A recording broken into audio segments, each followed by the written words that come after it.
We'll see what happens. And it looks like Maldari, number 12, be kicking off for Eastchester. We did pick up that uniform change at least.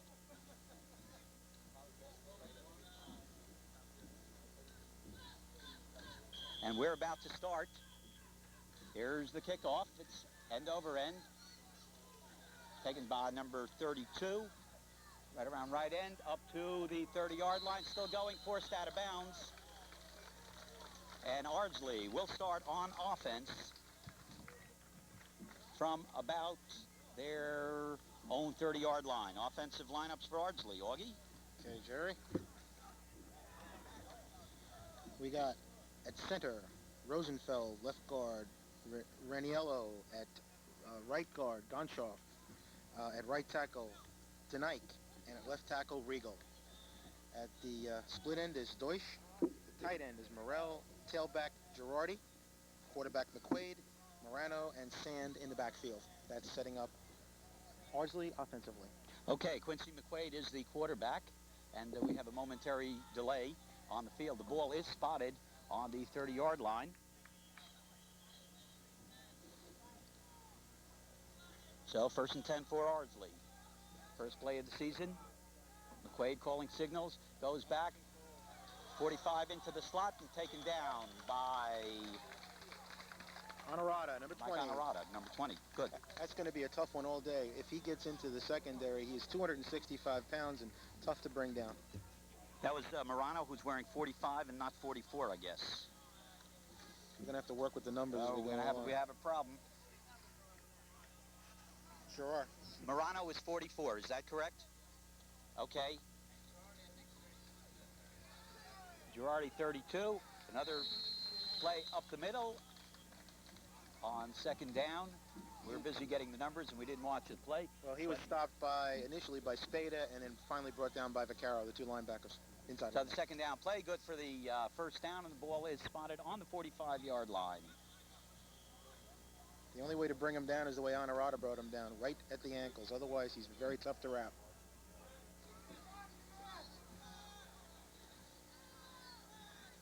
First down for the Panthers. Fake up the middle. Second man through is Girardi. Girardi keeps going, avoids Honorata, but is tripped up by Mike. And that goes for about, let's see where they spotted, about 7 yards. That was Burkow and Skolasky on the tackle.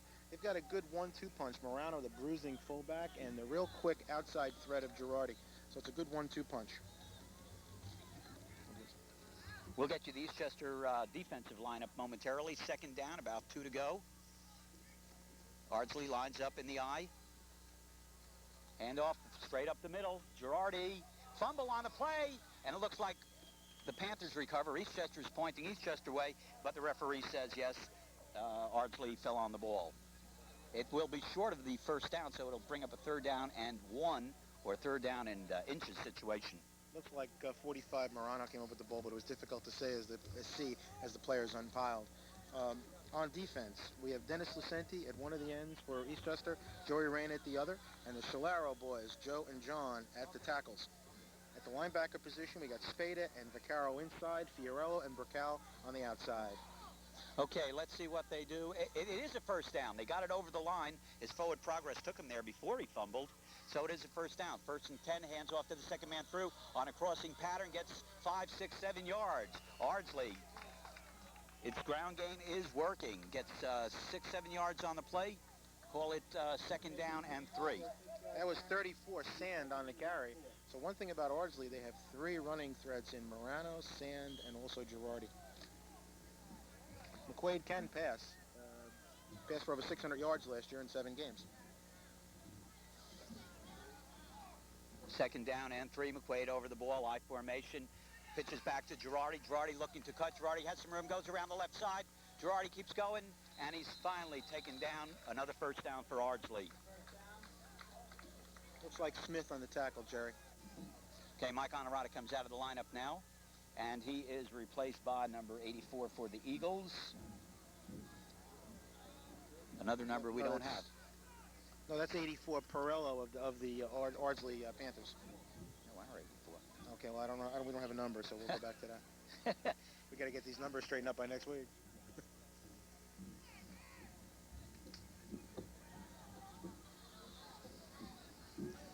First down for Ardsley. Ardsley driving.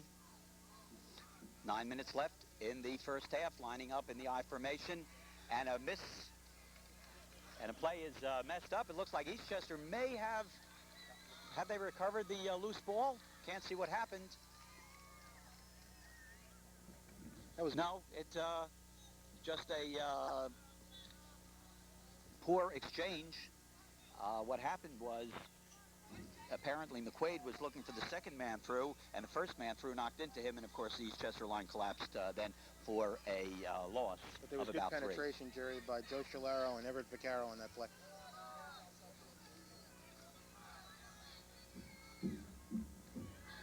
Takes the pass on the delay, and Eastchester defense equal to the task. Looks like it was, to me, number 52, John Scalaro, in on that one.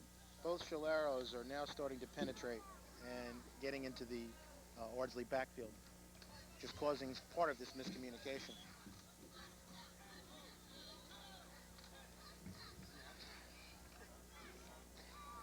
And now it's first down and about 19 yards to go. Well, I'm sorry, on third down. So Ardsley looked like they were unstoppable, and now they're 3rd and 18. Handoff to Morano. Morano keeps going. He gets about 15 of those yards back. Big penetration into Eastchester territory. That was a tackle by Everett Vaccaro, but not after Morano rumbles for about 15 yards. Well, it's 4th down, and he will have about 5 yards to go. And the ball is spotted 40, 30, about the 25-yard line.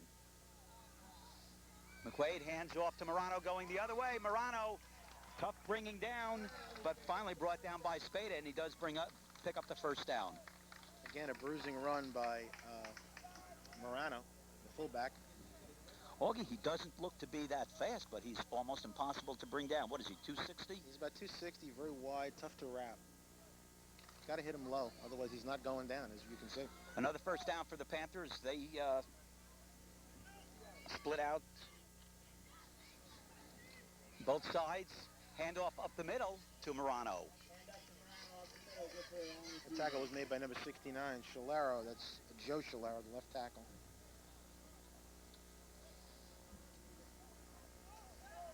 They've got a good change of pace in their backfield, Jerry. They've got a very quick runner in Girardi and a very bruising runner Morano, and they can change pace. It's a little difficult to keep up with that. Okay, Dave Deutsch comes into the lineup, number 20. Usually plays split end, and he's brought in a play from the sideline. So let's see what Coach Iannello has in mind. Splits 2 ends, Deutsch out to one side, and Sand out to the other side, lining up in the I formation. 2nd down play. It's a keeper. Flip an option play to Girardi, and on top of the play beautifully, looked like number 48 for the Eagles. 46, Joey Fiorello. Joe Fiorello. Nice Joe. play by Joe. He held his ground, Augie. Absolutely. He stayed home, followed the pitch man, and brought him down. Good job by Joey Fiorello. Okay, let's set the scene for you. It's 3rd down. It's 10 to go. And the ball is on the 20-yard line as Iannello keeps sending in plays with some of his players, this time with Deutsch and Perillo, 2 additional split ends. Now Perillo comes out after bringing in the play, replaced by Deutsch. Mark Rosenfeld, center over the ball. Line up with an I with 3 in the I formation. Hands off, fakes, going back to pass. McQuaid can't find anybody, and brought down by the Eastchester defense. Both Scalaros and Dennis Lucenti. So they didn't go for the fake. And now it's a 4th down situation with the ball on the 25-yard line. What do you do? 4th down and about 20 to go, Augie. Well, as I said, McQuaid passed for about 700 yards last year. He was about a 50% passer, so he's certainly not adverse to doing that. Okay, they're going for something. Obviously, they're not trying for a field goal, and they're not punting the ball away. At least that's not what's obvious. 2 split ends out. Sand on the left side. Hand off to Girardi. Girardi looks to cut in. Girardi gets a little bit of running room, but Girardi is knocked off his feet after a gain of about 4 yards, and the Eagles will take over. Initial stop by Everett Vaccaro, the inside linebacker. From Ardsley High School, Jerry Fishoff, Augie Lanzetta, and Dave Gargani bringing you all of the action on opening day today. In case you just joined us, we have 4 minutes and 29 seconds left in the first quarter. We're at Ardsley High School, Eastchester, going from left to right. They're wearing white with red numerals. And we'll see what Jeff Maldari does with the Eagles. First and 10 for the Eagles at the 23-yard line. We'll give you the lineups after the first play. Over the ball is Bobby Lagana. Jeff Maldari calling signals. Maldari flips out to the left. Looks like Fiorello. He has running room. He's broken away. Fiorello down to the 42-yard line into Ardsley territory. A big gain on the first one. He found that hole. I believe that was Fiorello. It was. Tackle finally brought down by David Deutsch, number 20, from behind. Okay, well, we have a moment, Jerry. We'll set up the Eastchester offense. It's Lagana at center. Vaccaro and Shalero, that is John Shalero at the guards, and the tackles are Joe Shalero and John Lucente. Flanker is John Smith, tight end Reyna, and the flanker or split end is Phil Skolaski. Honorado in motion, handoff to the first man through, number 44, Spada, the fullback and senior co-captain.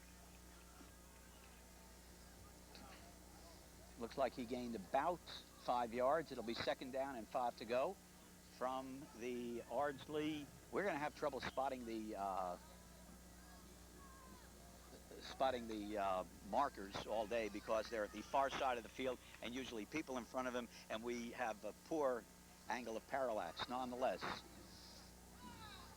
how's that for an excuse, Augie? Sounds good to me.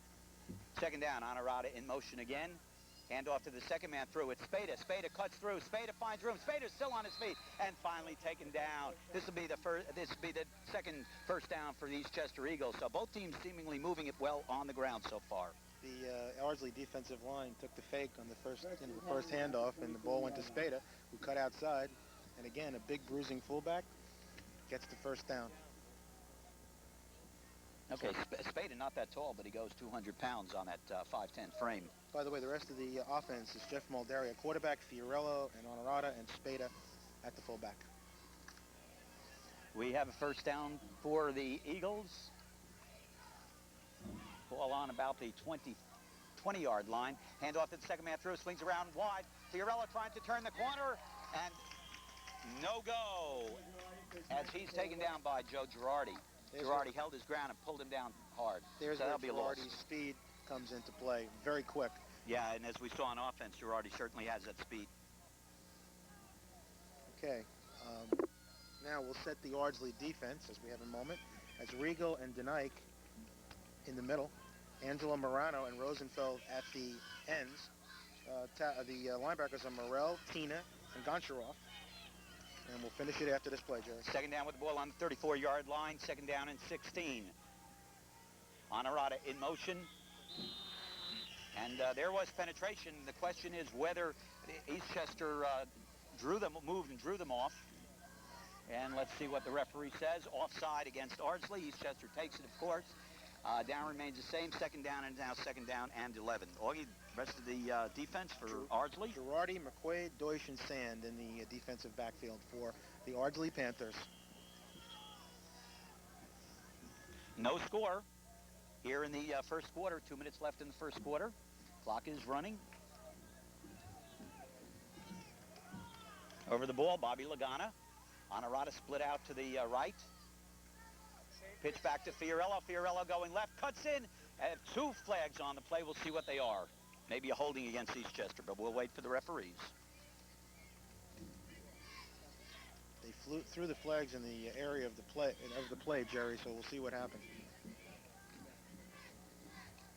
Clip against Eastchester is the indication.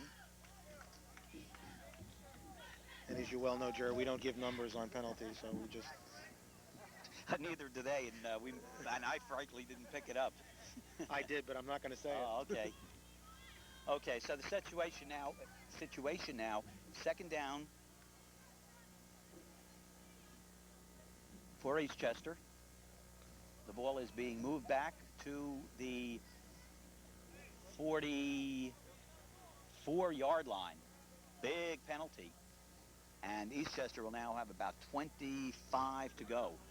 So let's see if Maldari tries to air it out. His key receivers are Smith, number 21, and Honorata, number 20, as you mentioned earlier, Augie. 24.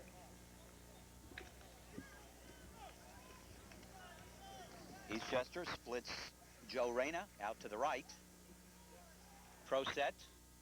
Maldari fakes, rolls right, looks, finds an opening. He's going to keep it. And he goes down after a short gain of about 6 yards, relatively short because they had so much to go. That was Deutsch on the tackle, number 20.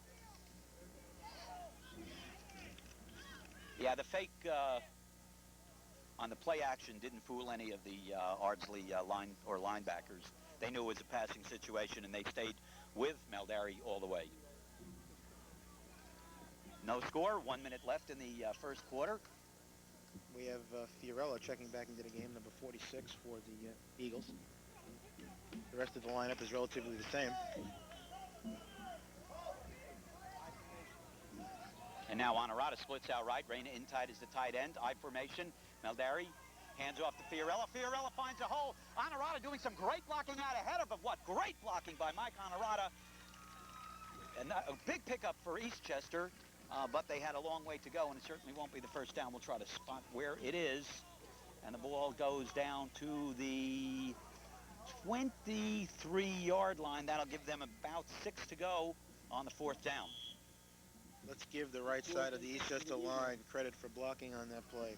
Joe Shalaro, Joe Reyna at tight end did a nice job of blocking for Fiorello. Eastchester now on a 4th down play. Ardsley was stopped on a 4th down play. Let's see what happens. Eastchester, here's Fiorello. Fiorello finds a hole, but he's taken down by number 34, Sand.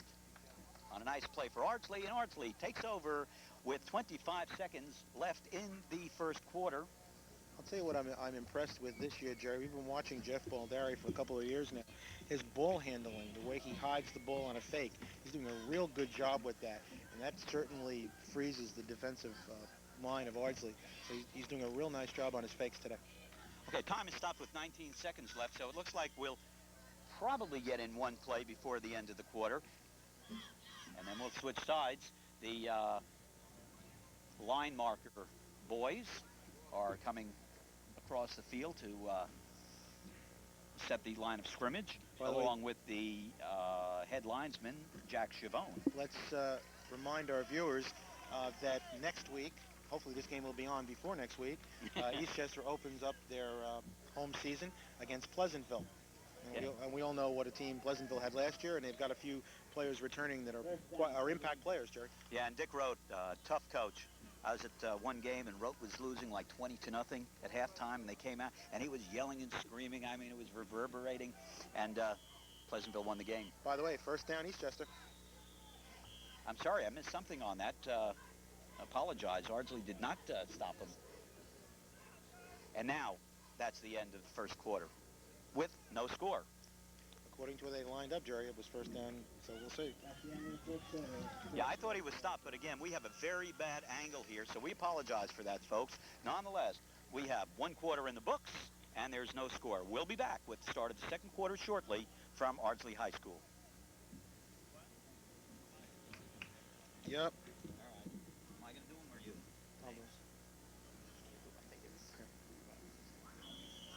Well, we're back for second quarter action. We're here at Ardsley Stadium. Ardsley Panthers versus the Eastchester Eagles, and I turn it back over to my broadcast partner, Jerry Fishoff. What happened to the cheerleaders? Are we going to get them in the action? Yeah, we'll get them in pretty soon. Okay, first and 10 for the Eagles. Whistle blows. May have been lining up in the neutral zone. Let's wait and see, Jerry. I don't know. There's no preliminary indication. Well, he's pointing to Ardsley, so let's see what happens. That'll make me about 0 for 4 today. Oh, well, it was Ardsley who lined up in the neutral zone. You can only use that excuse about a poor vantage point so many times, Jerry, and then, then the viewers are going to catch on.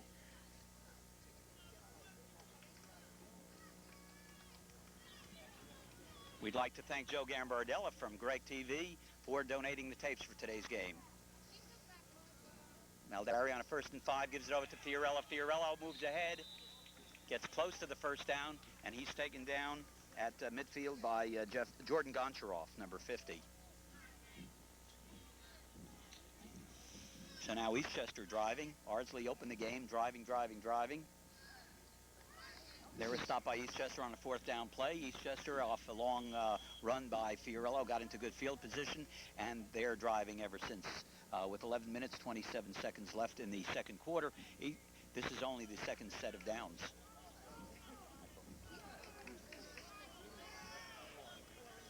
It's second down, 1 to go, and there's another whistle. Opening day jitters. Jerry, well, we have a moment. Well, again, it's the preliminary indication is against Ardsley, so.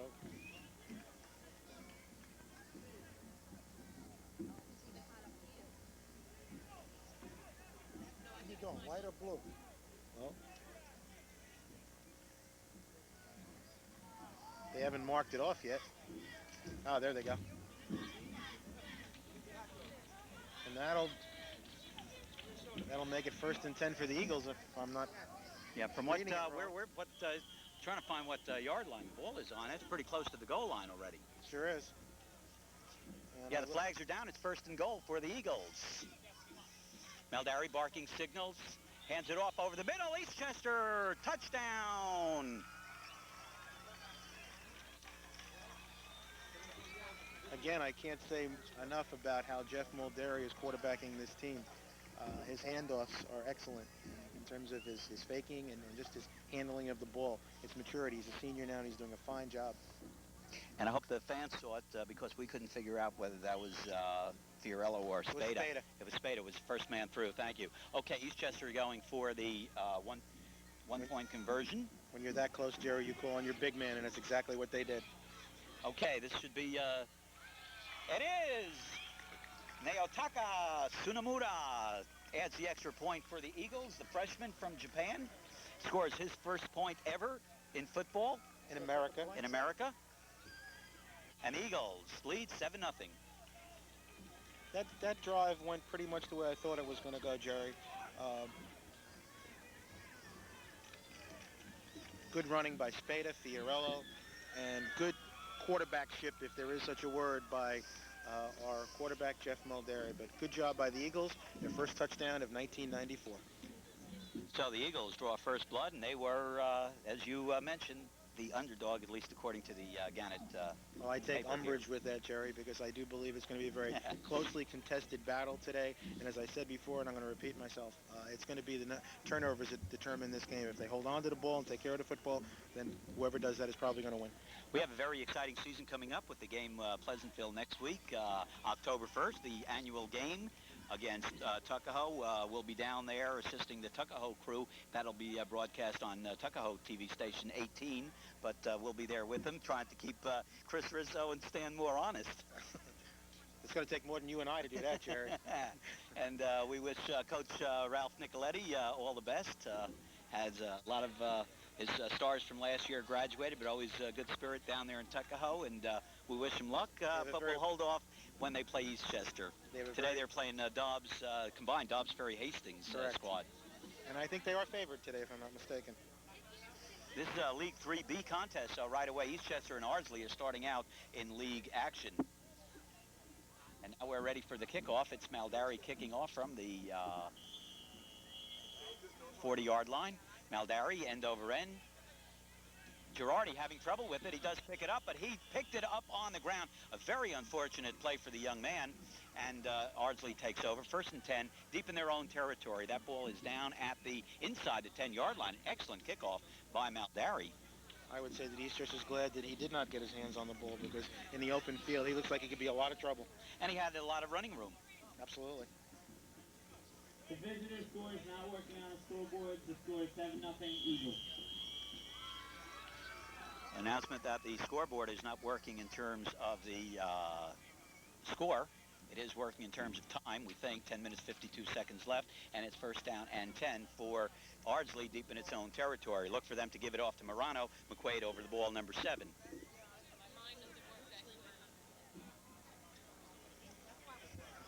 It's Morano coming through. Gets up to a little bit past the 10-yard line, started at about the 5, gain of 5 yards, and taken down by the middle of the Eastchester line with some assist by the linebackers. One guy can't take him down alone. Well, Spada did a nice job because at this point he had him one-on-one, and he went low, and that's the way to bring Morano down. Jordan Goncharoff over the ball for Ardsley. McQuaid. Looks like a passing situation. No, gives it to Girardi. Ball falls up, flies up in the air, but it's pulled down and recovered by McQuaid. That's the second time it's bounced out of the hands of the running back.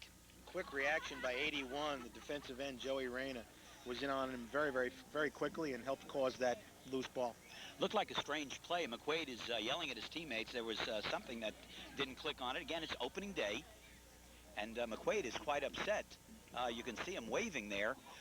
They lined up with only one running back and split ends, and looked like, I'm not sure what it was supposed to be. So it's 3rd down and 10 to go.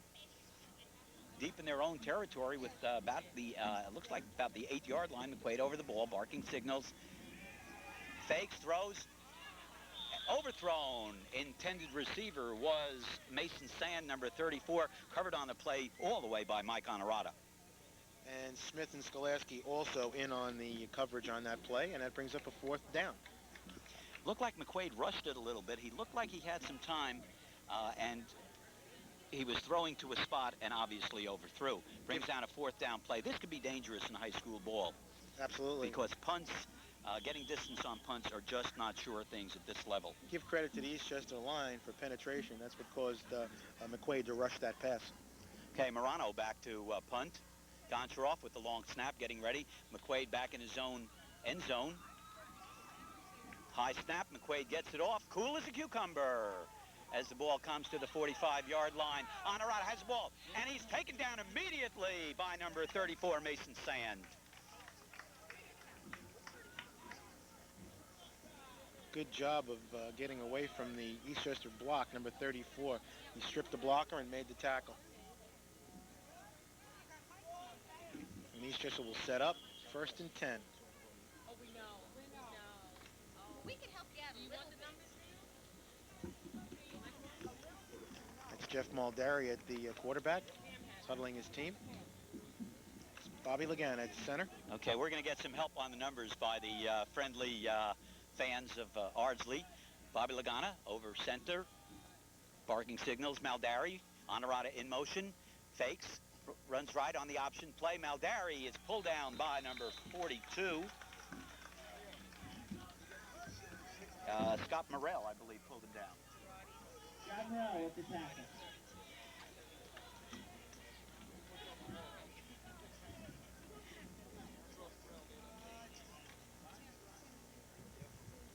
There was a loss on the play. It would be 2nd and about 12 for the Eagles.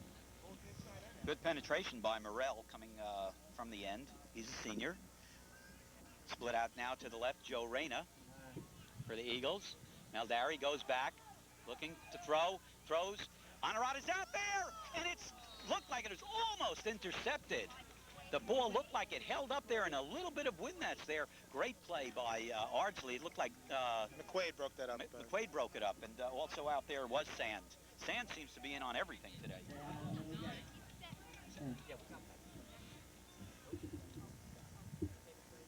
That'll bring up a 3rd and about 12 for the Eagles after that incomplete pass intended for Honorata.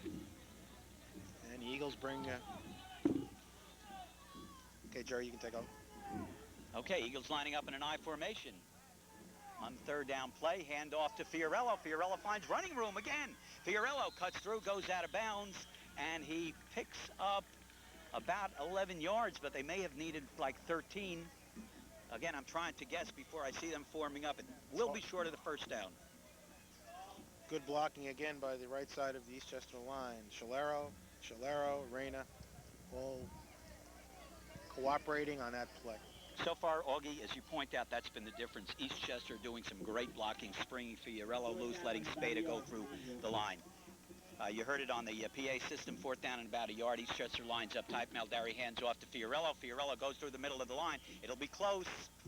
Eastchester player signaling he has it. Well, Joe Scalero playing referee saying he has it. good And second let's see effort. what happens. Good second effort. When he was tackled, he kind of spun away, and that might be the difference.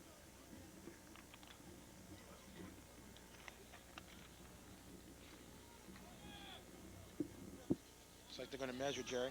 I'd like to say a few things while we're waiting here, Jerry. Number one is thank you very much to the Ardsley Athletic Department for being very cooperative with us in terms of allowing you to broadcast this game. Uh, that's Dominic Ianello, coach, and I'll let you pronounce that one, Jerry.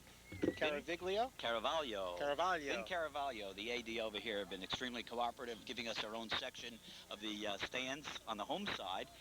The electricity and people helping us out, the Ardsley fans helping us out now with the numbers, so we're back in sync.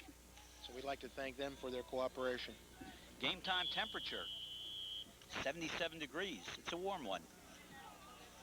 I remember opening day at Tuckahoe last year, everybody was getting cramped up. Let's see what happens here. 1st and 10 for the Eagles. Honorata in motion, offside Eagles. Or illegal motion. Call it what you want, but it'll be 5 yards.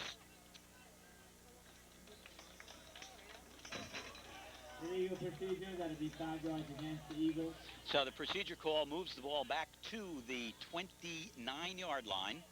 Call it the 29, and it'll be 1st and 15. Eagles lead 7-0 here in the second quarter at Ardsley. We have 7 minutes and 23 seconds to go in the half. Dave Gargani on camera and directing the action for us.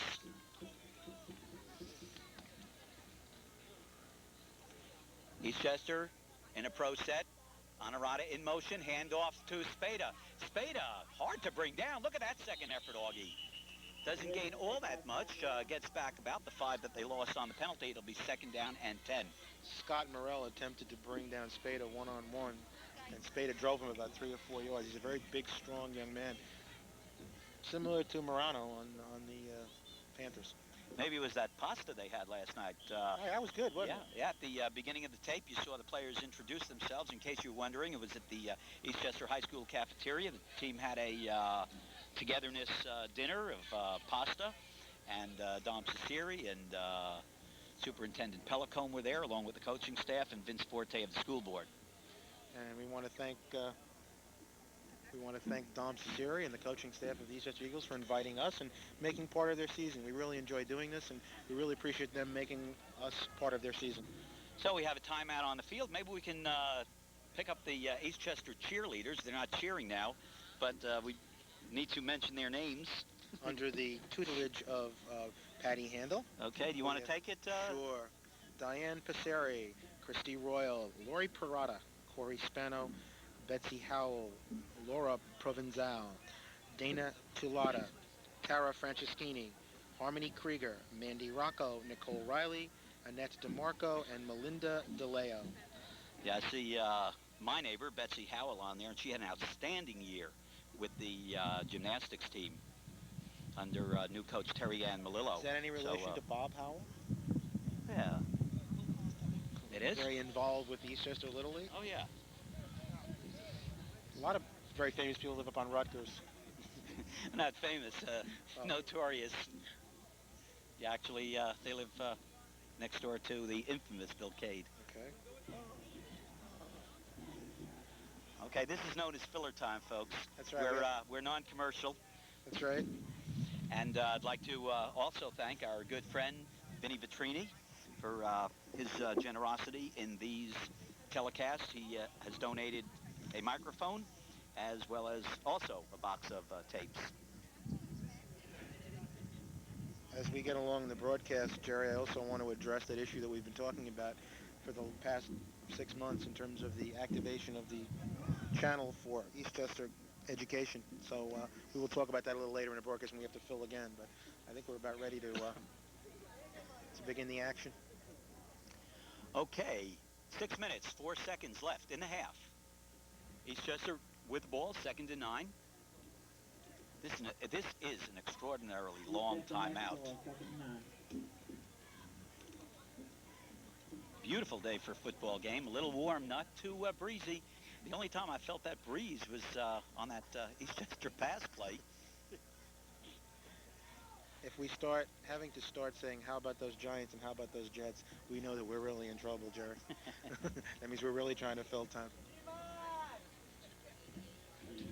No, but I do have our first trivia question of the year. Okay.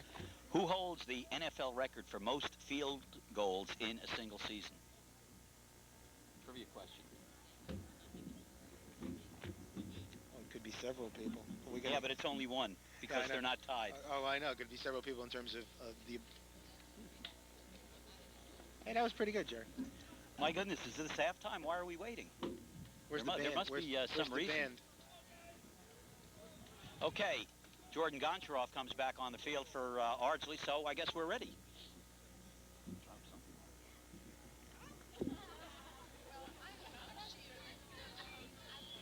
And referee Vin D'Iso says, let's play. Bobby Lagana, the center, Jeff Maldari over him, barking signals. Eastchester lining up in an I formation with, looks like Forgione split out to the left. Again, Spada, quick opener. Picks up about 5. Good blocking by Lagana and Vaccaro on that one. Forgione exits the game, and he is replaced as Maldari came back from the sideline to get the play from the offensive coordinator. We need to talk a little bit about the coaching staff for Eastchester. They've done a great job. Hand off to Fiorello. Fiorello looking for the opening. Fiorello moving down. Fiorello going all the way. Fiorello is in. Touchdown, Eastchester. Joey Fiorello. That's a run of about, let's call that, about 18 yards. Let's give Anthony Spada, number 44, credit on his lead block for Fiorello. It helped spring him on that run over the right side. Good job by Spada. Well, one of the things that makes Joey Fiorello outstanding is he knows how to look for and find the openings and wait for the blocks. We saw that all last year as an underclassman. Okay. Tsunamura. Maldari holding. Tsunamura up, and it is good. Eastchester 14, Ardsley nothing. As we come up the field, 5:22 left in the first half. Augie. That young man has a strong leg. I'm going to look for the opportunity for him possibly to kick a field goal someday. He's got a very good, strong leg. I assume he's a soccer player from the way he's kicking. But you would know that. You're the maven. You're the maven of soccer. Well, he hasn't played for Eastchester Youth Soccer. Obviously, he's played something. He's done something kicking the ball in Japan. Reminds me of the outstanding start that the Sarasi kid, Dougie Sarasi, got off to before he got hurt. What was it, 2 years ago? Kicked 17 of 18 extra points for Eastchester, but never got the opportunity to try a field goal, I don't believe. I guess I'm going to make the comment that our pundits in the local newspapers seem. I'm not going to. You're really giving it to him, Augie. I'm. Just want to keep it fair, Jerry. That's all. And we still have a whole half to go, so we won't be too. Yeah. We'll just say that right now it's basically a very balanced attack by Eastchester, good blocking, and good quarterbacking by Jeff Maldari that has given Eastchester the 14-0 lead. Yeah, Maldari gives an attitude that he's in complete control, and that's very important, especially for the younger players. And there are a lot of juniors and a couple seniors on the team who haven't played on this squad before. Maldari's kickoff. This one goes down to about the 15-yard line where it's taken by Deutsch. Gets up to about the 25-yard line. Looks like that, Jerry. Well, one thing about the Eastchester offense, or the Eastchester team in general, they have young veterans. When you consider that Honorata is only a sophomore, but he is a veteran starter from last year. You have Phil Skoleski, who was a starter at the end of last year. He is a junior this year. You have Everett Vaccaro, who was starting on both sides of the ball, who was a very effective defensive end last year. So even though they have maturity and they're veterans, they're still only sophomores and juniors. So bodes well for the coaching staff. A little under 5 minutes left in the first half. McQuaid hands off for Ardsley to Morano. Morano finds some running room. And he's brought down by about 3 Eastchester players. That was Everett Vaccaro, 66, who initially brought him down. And Dennis Lucenti. Once he turns that corner and gets up ahead of steam, he's very difficult to bring down, as you can well see. Big, strong young man. Yeah, he actually ran over John Smith,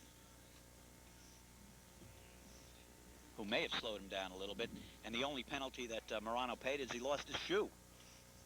So he's slippery too. It's a little difficult. He outweighs Smith by about 100 pounds, so it's a little difficult to ask a person of Smith's size to bring Morano down in the open field, one-on-one. That gain good for 10 yards, and it's first down and 10. Ball at the 40-yard line of Ardsley. Ardsley would like to get a score before the half ends. And they may not be able to do it on the ground. 4.5 minutes left. But let's see what happens. Quaid working out of the I formation, hands off to Morano, the first man through. Morano still on his feet. Morano still on his feet. And finally brought down by Everett Vaccaro. He takes no prisoners. He brought a couple of his own teammates on that run. It didn't matter whether they had a blue uniform or a red uniform. Morano just, took everybody with him. An excellent, very strong run by Morano. And another first down. So the ball is now in Eastchester territory on the 47-yard line. First down and 10. Clock is running. 4 minutes left in the half. Morano and Girardi lined up in back of him. Hand off to Morano straight up the middle. A gain of about 6 yards. And as the announcer says, Morano again. And if he keeps running Morano, then the Eastchester defense will be looking for Morano, giving an opportunity for a pass play or for the very speedy Girardi to go wide. It's the objective to tighten up the Eastchester defense so Girardi can go wide. And a timeout on the play with 3 minutes and 55 seconds. Eastchester Government Access TV, Channel 14, bringing you all of the action. The score is 14-0 in favor of Eastchester. Scored on a Spada plunge. Sunamura the extra point, and a Fiorello scamper for 18 yards. Sunamura adding the extra point there as well. A note I'd like to bring up, or something I'd like to bring up, Jerry, is the fact that neither one of these teams had what you'd call stellar seasons last year. But if we look at the defensive record, they were very, very good and very, very excellent from the defensive side of the ball, and they had many close games. Obviously, Eastchester won their last 2 games and played Pelham quite evenly and could have won the game if it wasn't for a couple of penalties. So from an Eastchester standpoint, they had a very good end of the season last year. Even as far as Ardsley is concerned, they played very tough defense last year and didn't lose any games other than Pleasantville by more than 1 touchdown. So both teams are coming off maybe disappointing seasons, but they had strong showings on defensive side of the ball. And only once did they give up more than 20 points, I believe. That is correct. That was to Pelham. That is correct. So both teams looking for a better fate this year.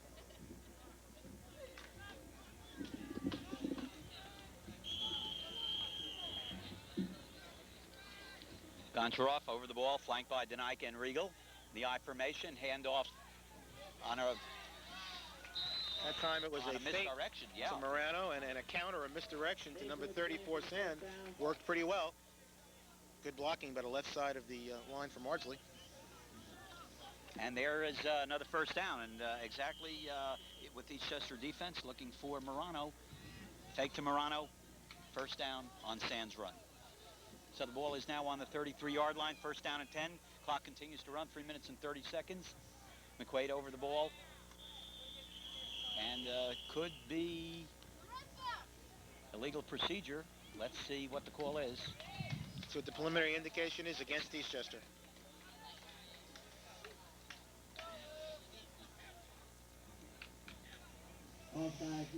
Offside Eagle, so it'll make it 1st and 5. So the Panthers get 5 yards without using up any of the clock. They should have plenty of time. Eastchester calls timeout. They want to regroup and figure out what they're going to do on defense. That's Perillo checking into the game, number 84 at split end. Possibly bringing in a play for Coach Iannella. We'd like to thank our graphics man and post producer, Mr. Tom Kennedy for all the work he's been doing for us, but especially for saving the day when he found for us an extra piece of equipment, a cord that was initially missing, and he found another one for replacement and actually saved the day for us. People at Town Hall in Eastchester have been extremely helpful. Rita Cohen and Joyce Honorata helping us out with the equipment, making sure we have it. And we want to thank Supervisor Cavanaugh also, who obviously allows his people to be cooperative with us, and we appreciate his help in getting these telecasts brought to you. This year, hopefully, Jerry, we're going to try to bring every game to our viewers as best we can, depending on the facilities. Sometimes it's not exactly conducive to broadcasting, but we'll do the best we can. We'll be able to handle all the home games and, of course, the Tuckahoe game and our joint telecast. And we have this one under our belts. We do have Bronxville at home, which I'm looking forward to also. And of course, we'll try to show that one on both of the Eastchester and the Bronxville station. Back to the game here, though. Ball is on the 32-yard line.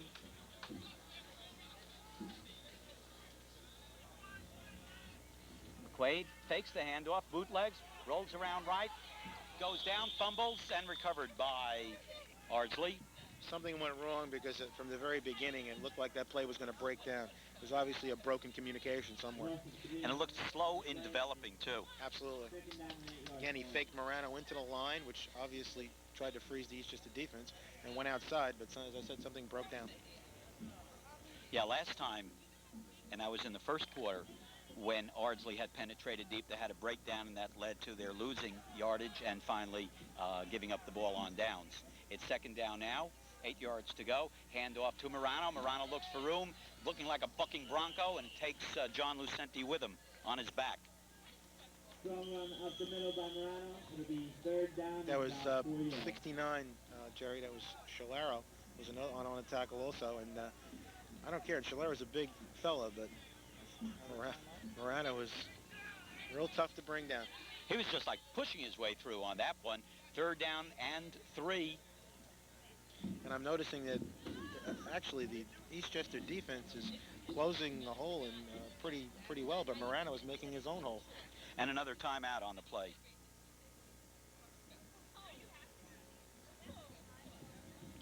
As long as we have some time, Jerry, I'd like to bring up that issue that we were talking about before. I don't necessarily know how far we've come with the government, or I'm sorry, the educational access channel that we're trying to start for the Eastchester High School or the Eastchester School District. But we would like our parents, especially we were talking to a few last evening, to cooperate with us in attempting to get that channel activated. We believe that Tuckahoe has one, Bronxville has one, and we feel that Eastchester should have one and get the exposure that they rightly deserve. So parents, please get involved in that issue, and please help us to get that channel activated in any way you possibly can by talking to your officials. Thank you. Okay, here's the third down play. Fake to Girardi. Pass out of bounds. The intended receiver was number 42, Scott Morrell, the tight end. McQuaid did a good job on the fake, but unfortunately rushed his pass. Young lady? And in rushing his pass, it went incomplete.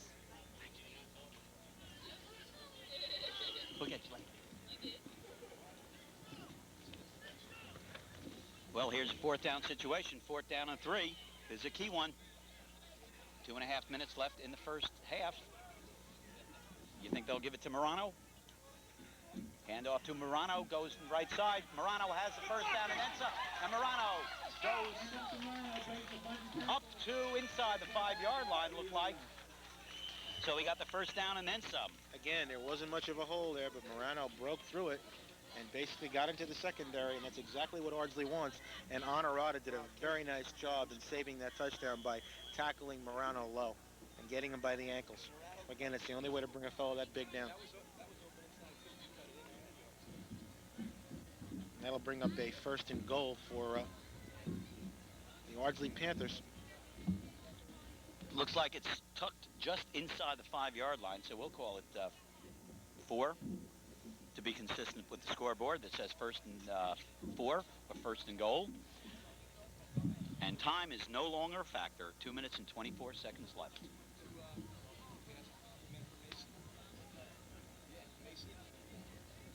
And timeout once again. This timeout called by Ardsley. That's their last timeout, and they want to make sure they have their plays right and they know exactly what they're going to do. They don't want to give up this opportunity. It'd be a real crusher if they don't bring it in. I had an opportunity to watch some of these players this year and last year rather, and this year, Jerry. I'm impressed with Morano. Last year, he just tried to run over people. Today, he's running over people, but he's also picking his holes very well. So he's learned to be a smarter runner, and he's doing a good job. Well, everybody in the stands looking for Morano. We'll see what happens. Gets pretty tight in the red zone. Hands off to Morano. Morano running around. Morano still has it. And he's in. Slanted his way in. Touchdown Morano. 4-yard scamper. And the score is 14-6. He started up the middle, and then he broke outside and was able to take it in. Good job by Angelo Morano.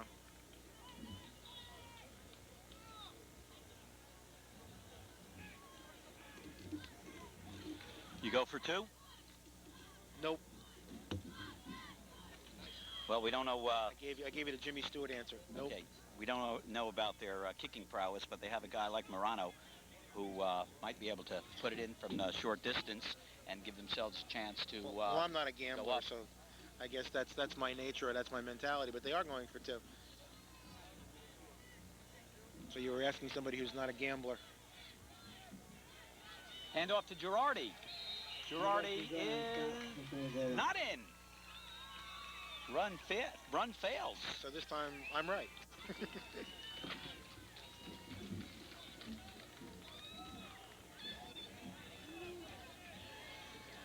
I always want to go into the locker room with a positive note. Okay, the rationale for that is if they get the 8 points, they're only 6 behind, and even if they miss it and score again, they can still go for another 2. So I'm sure their coach knows a lot more than I do, and especially about football. But and he knows whether he has a kicker who can not. score exactly right. 1. Well, a beautiful afternoon from Ardsley High School.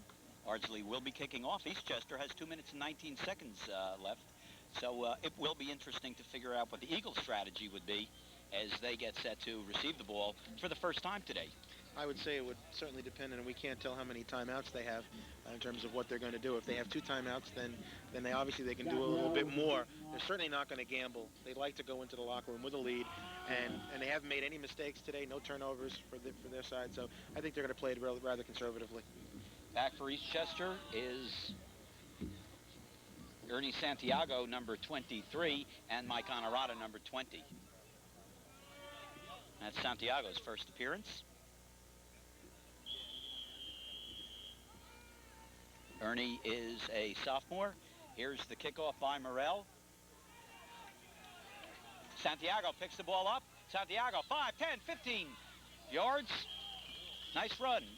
And Eastchester will have the ball with a little over 2 minutes left. Looks like he brought it over to 30.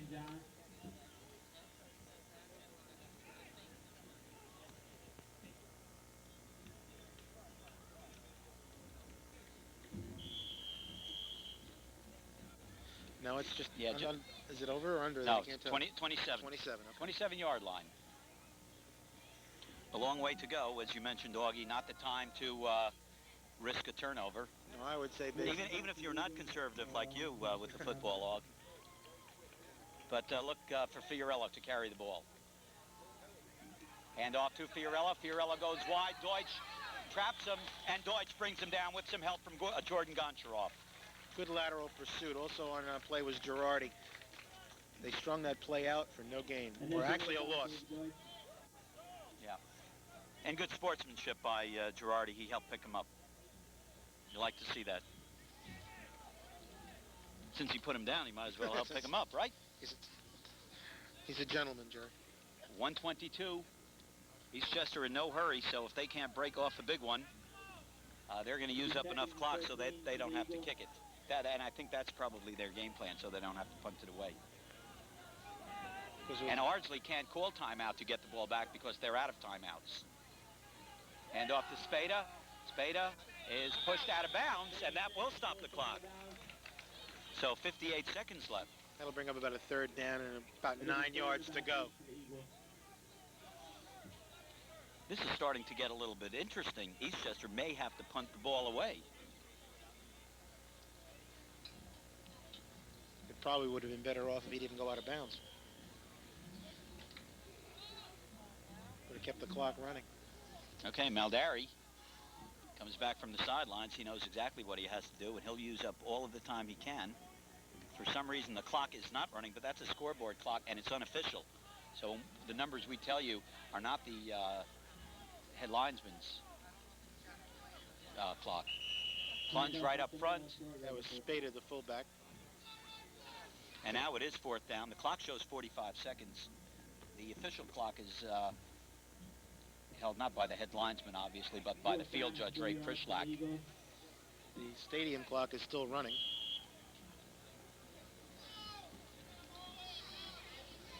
So Eastchester will use every second of time, but they will have to punt it away.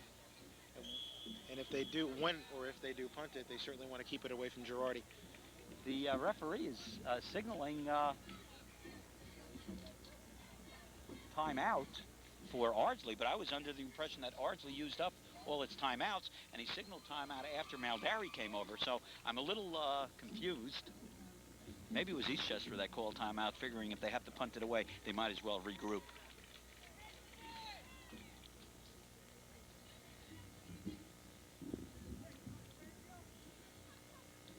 So who's favorite in Division 3B? Well, it's not broken down that way, but I can give you, oh, here it is, right here. Well, with the return of Wayne Walcott, Pelicans, who went 7-1 last year, and he ran for over 1,100 yards, and they brought back Larson Fusco, so they are certainly favored this season to do well, maybe to duplicate their 7-1 season. Let's see who else. Sleepy Hollow usually has some good runners. And we do play them this year, so we'll be able to see them. And I'm interested to see, of course, we play Bronxville, and we play Pleasantville, which is next week, as we mentioned before. And we also play Byram Hills. The Bobcats. 4th down, Maldari back to punt. Spada blocking for him. Almost blocked by Morano. He may have touched it. Takes an Eastchester bounce, and Ardsley will have the ball with 9 seconds. And Dom Ianello, the coach, is trying to get them in there to run one play. They won't start the clock up again until they spot the ball. Will Ray Prishlak. If you're going to send Eastchester doesn't have its team on the field, so let's see what's happening. And interestingly enough, Ardsley, by doing what they did, forced Eastchester to use its timeout, so giving Ardsley another play. Very smart playing by Ianello and Ardsley. Absolutely. And if you're going to send somebody in to block a punt, I guess it would be Angelo Morano.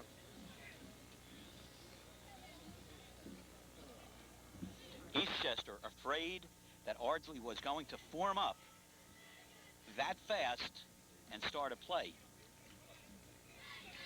Eastchester could have waited a few more seconds before calling timeout, just waiting for them to get up just over the ball and seeing if they had time. But let's see if Ardsley can do anything with the ball on the Eastchester 48 and 8 seconds or one play left. Unofficially, again, yeah. And McQuaid, as I said, is not beyond passing. He passed for over 700 yards last year with a 50% completion percentage. But the coach better get off the field, first of all, yeah, while they run the play, because I can see on a sweep he could be knocked right over. I don't think Morano would even, I think he might even knock him over.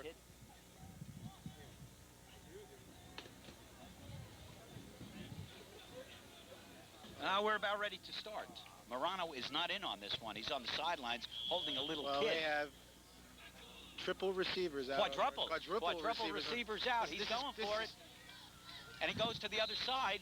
Pass incomplete. 6 seconds left in the half. 2 seconds left. Okay. So now we know officially how much time.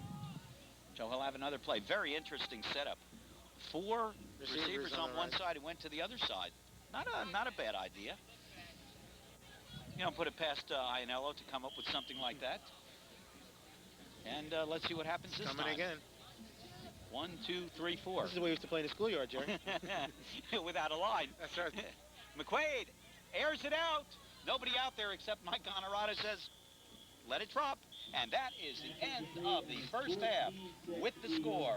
Eastchester 14, Ardsley 6 to end the first half, and we will be back with you to bring you the concluding segments of this game.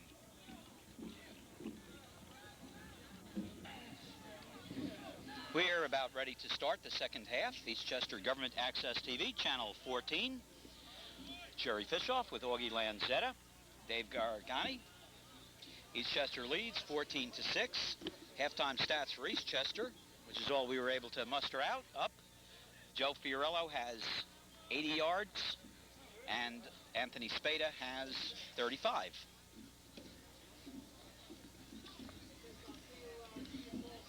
And each one with a TD. Sunamura, 2 extra points. Augie?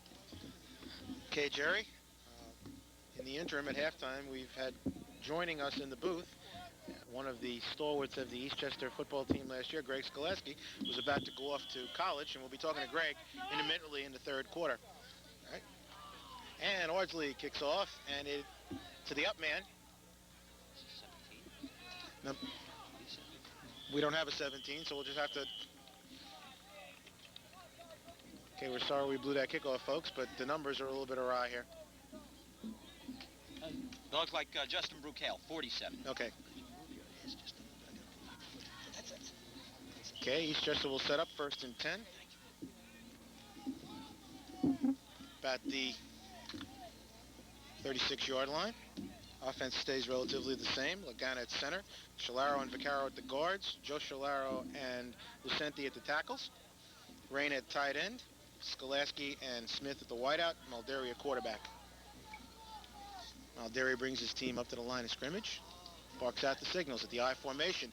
Hand off to the second back. Fiorello tries to go wide, but he is stopped. Good pursuit by the defense of the Ardsley Panthers, including McQuaid, number 7. That'll bring up a 2nd down. No gain on the play. And we have a timeout. Fiorello is slow getting up, but he seems to be okay. A gain of about a yard on the play. Actually, we had a 1-yard gain, and it'll be 2nd and 9 from the 41-yard line. Again, we're having a little trouble seeing the yard markers, but we'll do the best we can.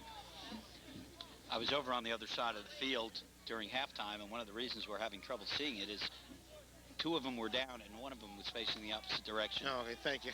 We need an excuse for everything today. That's Joe Forgione checking into the game. It's Fiorello and Spada in the backfield.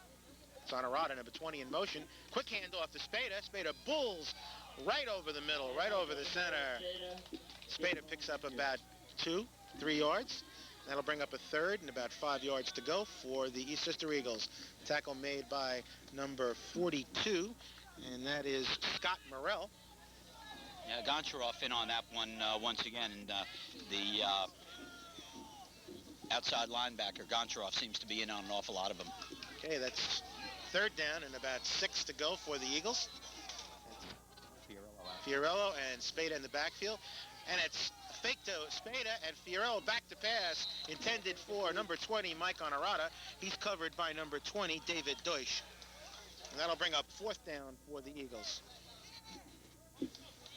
So, Greg, when do you leave for school? And first of all, what school are you going to attend? I'm going to attend Union College, and I'm leaving tomorrow morning. Well, good luck to you. That's a tri-semester school, isn't it? Yeah. That's why I'm starting so late, and I'm going to get home later, too. And what do you think you're going to play when you get up there? You're going to play football, baseball? What do you think you're going to do? I'm going to look to play baseball, maybe. I'm going to try out, see what happens. Good. Well, good luck to you. But stick with us for this 3rd quarter. Maybe you can give us some of your football insight. Okay. All right. Back in punt formation. Looks like Girardi and Sand back to receive. Back. I was trying to get who was doing the punting. It was Malderi, number 12.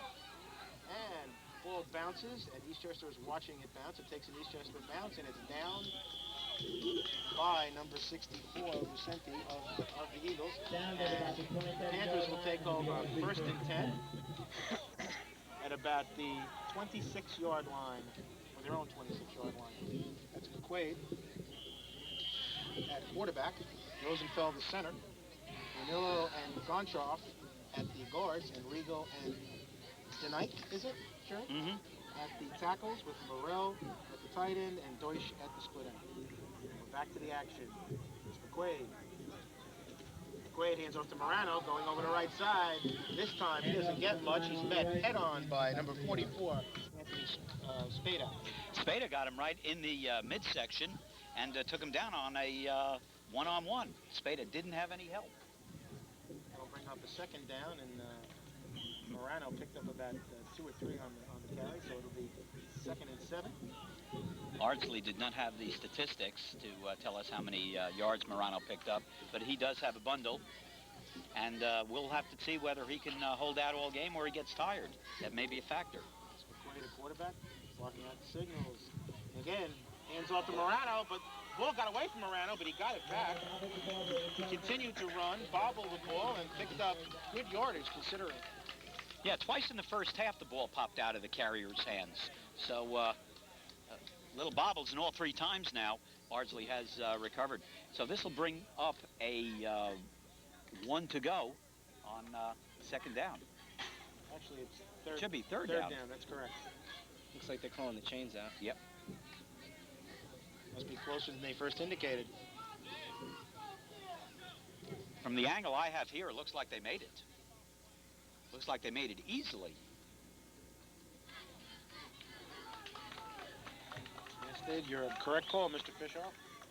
Well, the correct call made by Vinny DiIso, the referee.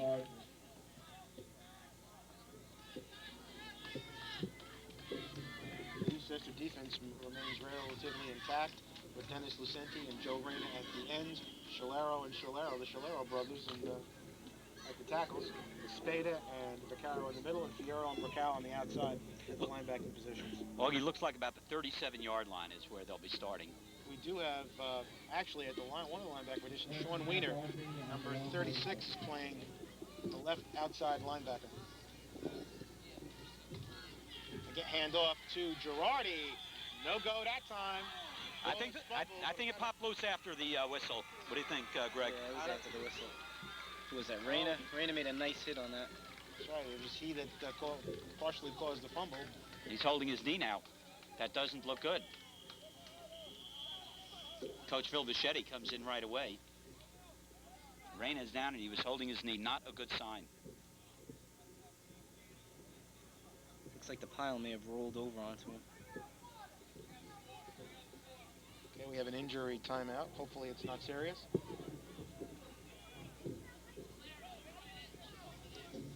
Well, now he's massaging him a little below the knee on the calf, so he may have just taken a pop rather than that.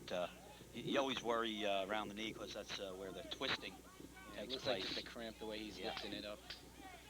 Yeah, and it may be due to the hot weather. I was mentioning earlier, Greg, that we had done a Tuckahoe High School game, first game of the year, in hot weather like this.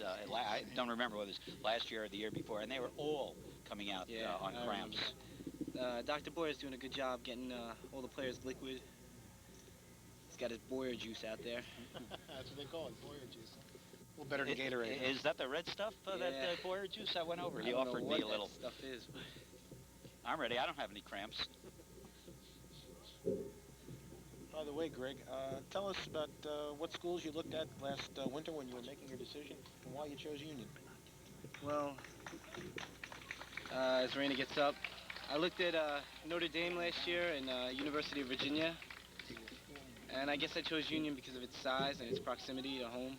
You know, it's not too close, not too far away, and it's a nice small school. Was that a little above Albany? Yeah, Schenectady. Oh. And it's got a great reputation. Okay, who's replacing Reyna? Let's take a look at that. 85. Number 85, and that is... we don't have an 85, so Maybe I'm wrong. we'll hopefully give... Or maybe it's 65. Hamill. Okay, T.J. Hamill is replacing Reyna. It's a Second handoff. down. Again, second down. Girardi turns the corner.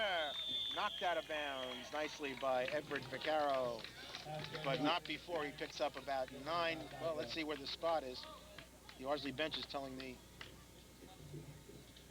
official where to place it, but he went out way before that, and it's third down and about 5. Wiener. Yeah, he's not listening. Not a good spot. Yeah, he spotted it way back. Yes, I'm sorry. Wiener, the outside linebacker, made a good shed block. Drove him out of bounds nicely. Okay, that'll bring up third down. And about 6 to go for the Ardsley Panthers. So handoff to Morano. And Morano he breaks the tackles. And nice tackle again by Mike Honorata. But once he breaks out into the open, he is extremely difficult to bring down. Looked like a little cut trap there. And over penetration. Once he got it past the initial line of scrimmage, he is extremely difficult to bring down. Good speed for a big boy. Absolutely. He goes about, what, 260, Greg? Yeah. And that'll bring up a first down and 10 at the Eagle 30. Now it's time to dig in. It's Sand in the slot, I formation. Handoff to number 32. Big hole! Big hole. Right up the middle. Number 32, Girardi, pops through. And again, he'll be close to another first down. Looks like Morano's down. He's in a lot of pain. We hate to see that. Again, we don't know what the problem is, but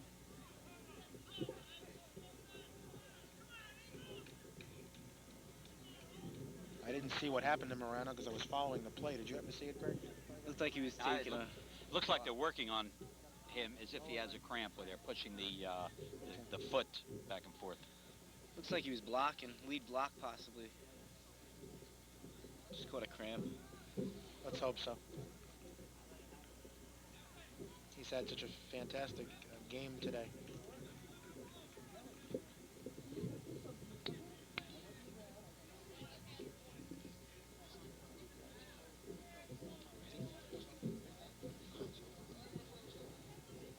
I would have to guess, based upon, we don't have any stats, as we said, but I would have to guess he's got to be close to 100 yards today.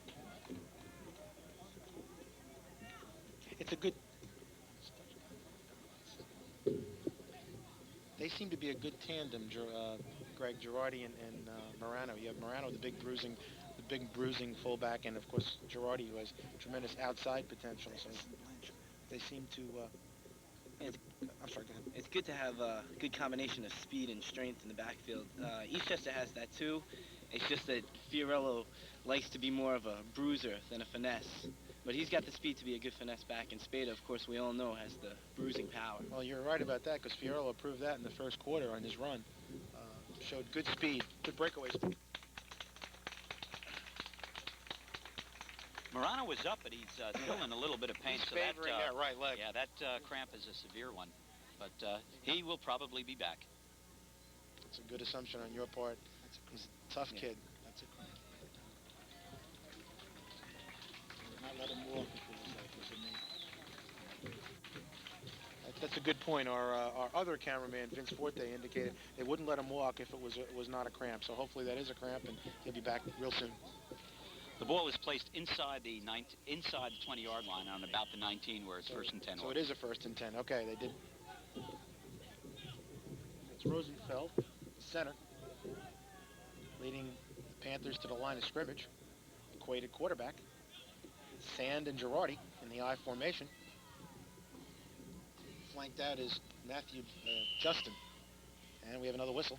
Looks like an equipment timeout. Oh, okay. Well, it must be opening day jitters. Equipment's coming apart. There are parts of this game that have absolutely been dragging, and especially the end of the first half. And here we go again. I would guess that's, and I'm not going to be premature because we're not supposed to do that, but I would guess it's against Ardsley. It's procedure against Ardsley, and that pushes them back 5 yards. And here's when they need Morano, because as they get closer to that red zone, that's when you need the big bruising fullback. We'll see how quickly he gets back into the game. Procedure against Ardsley, it'll be first and 15. Penalties can really hurt you here, especially with teams like Ardsley and Eastchester. Not much of a passing game. That's right. That's a very good point, Greg. Especially in the red zone. That's McQuaid. McQuaid hands off to number 34, Sand. Sand cuts over the right side, and he's brought down by Spada, number 44, and Smith, number 21, but not before he picks up, so about 10 yards. And that'll be second down and 5, and the ball is at the 15-yard line of the Eastchester Eagles.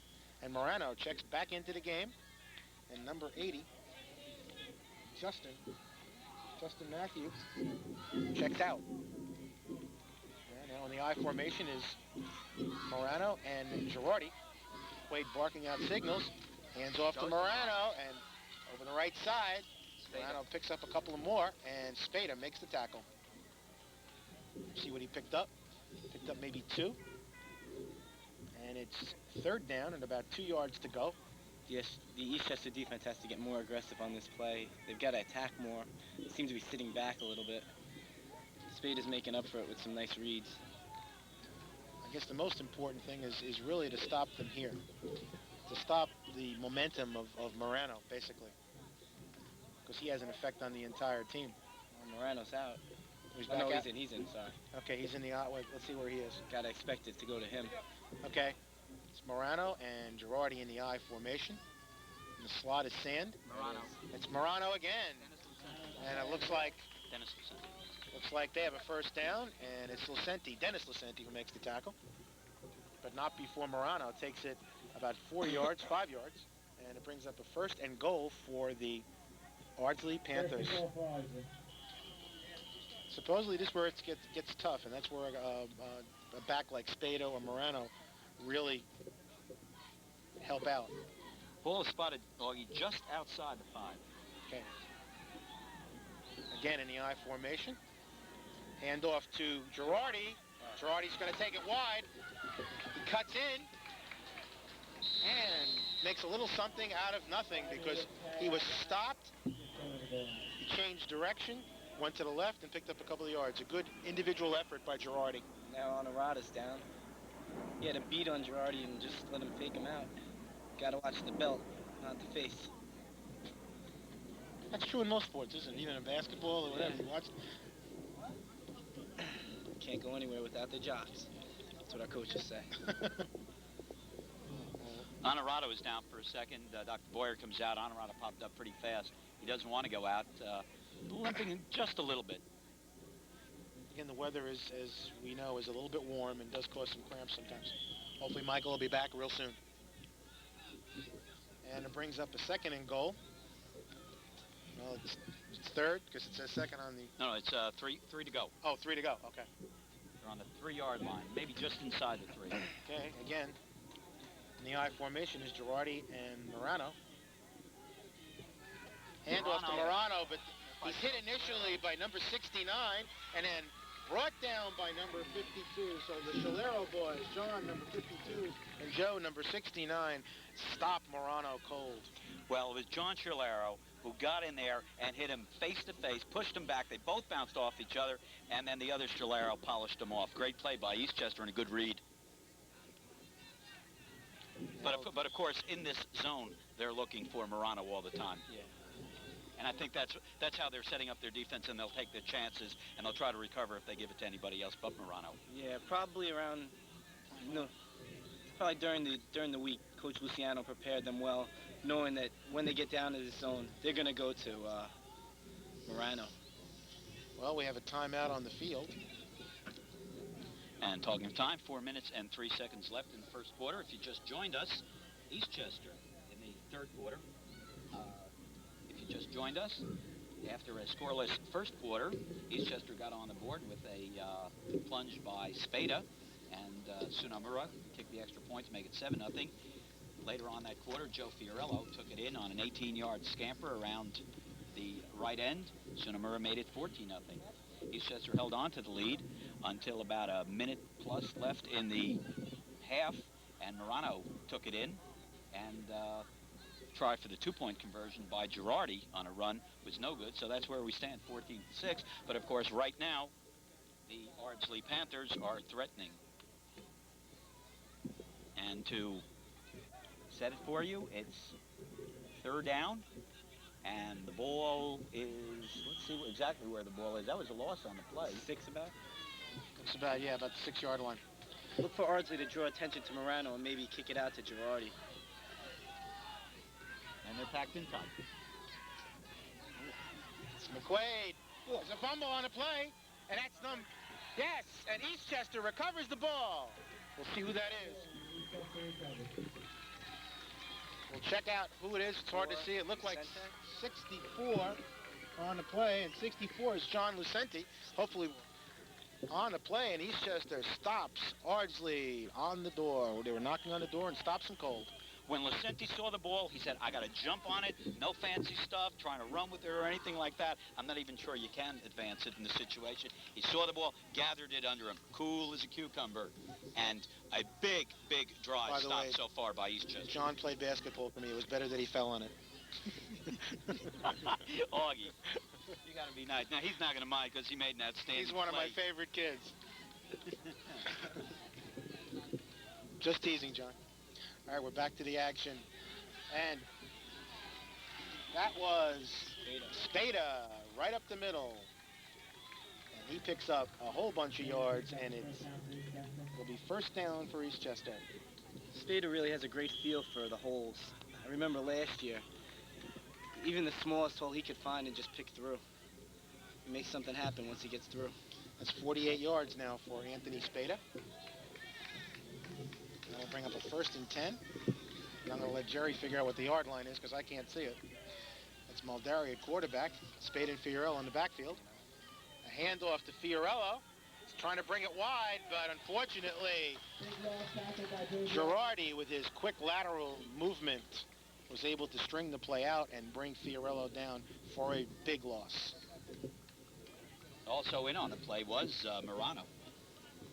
Big Morano, 45. He also has a little brother whom I guess we haven't seen. No, I don't think he's been in. Yeah, Anthony Morano, number 71. If he has the family genes, he's probably going to be a big fella.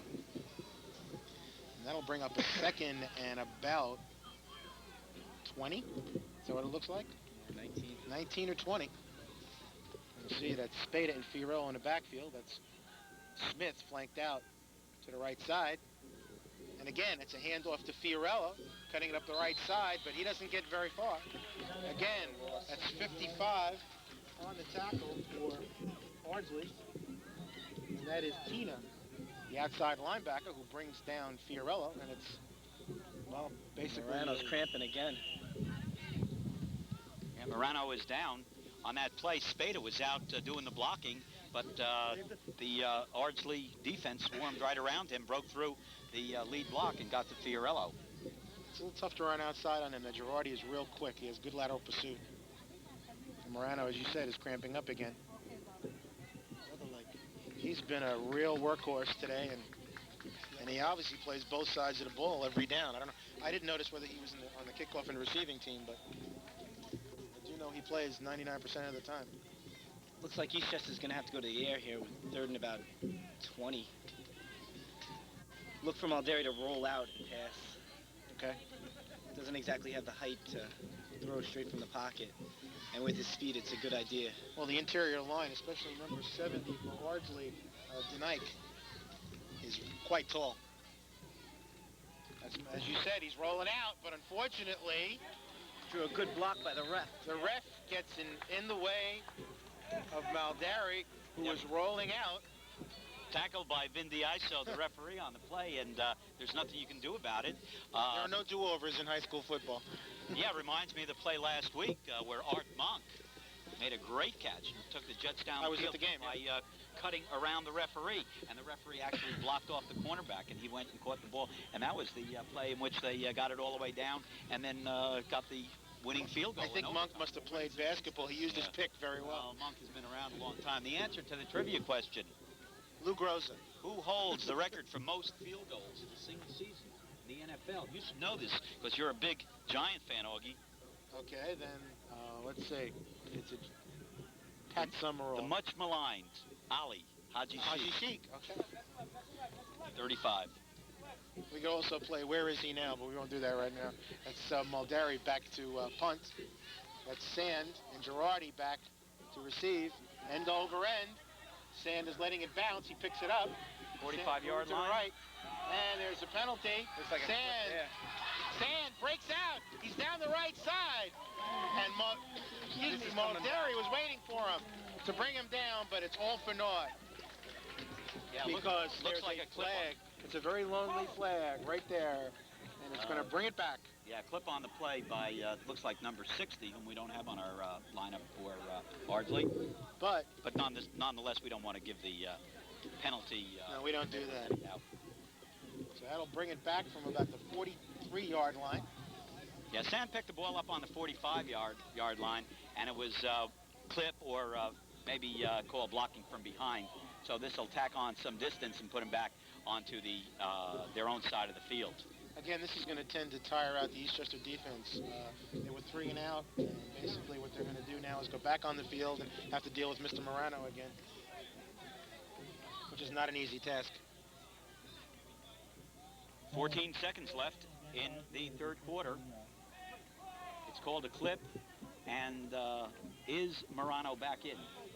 No, he's not back in. Okay, he's still on the sidelines with his helmet off. And that brings up 1st and 10 for Ardsley. That's Matthew flanked out to the right side. Sand and Girardi in the backfield. And that could be the end of the quarter. With the score, the Eastchester Eagles 14, the Ardsley Panthers 6. And Jerry Fishoff will bring you the fourth quarter play-by-play. And we'll be back very shortly. Before we do that, I just want to say thank you to Greg Skoleski, and good luck at Union, and come back and visit us. Thanks a lot.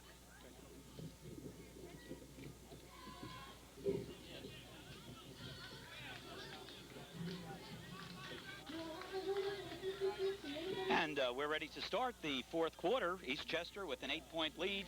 Ardsley with the ball on their own 40-yard line. McQuaid is taken down.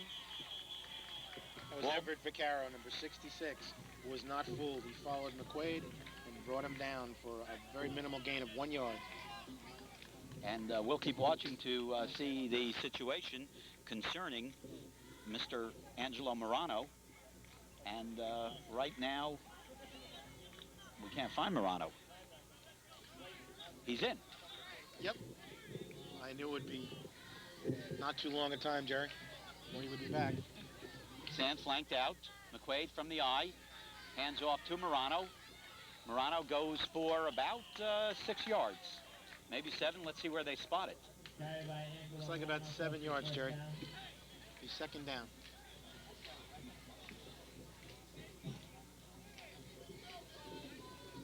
Actually 3rd. Oh, okay. I was reading the line marker, but... Yeah, they're a little slow. 3rd down and 3 from the 47-yard line. Sand split out to the far side. Deutsch to the near side.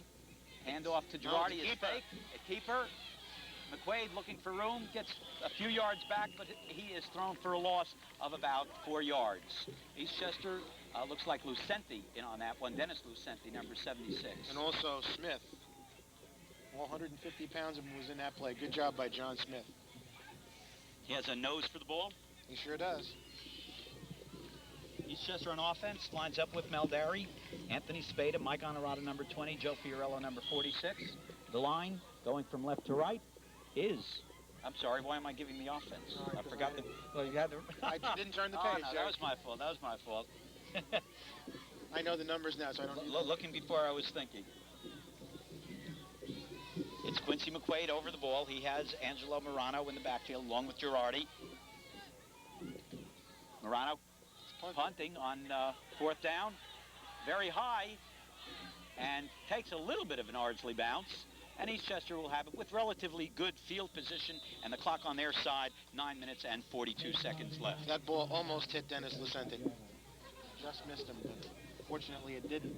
Yeah, and that would have made it a free ball. That's right? correct. Well, Eastchester's back in business. 1st and 10 with the score 14-6 in their favor. And 9:42 left in the fourth quarter. Ball exactly on the 35-yard line. Now, we can give the Eastchester offense going across the line. It's John Smith, John Lucenti, Everett Vaccaro, Bobby Lagana over center, John Scilero, right guard, Joe Scilero next to him, right tackle. You don't want to try to go through that Scilero hole. You'll get crunched in Joe Reyna.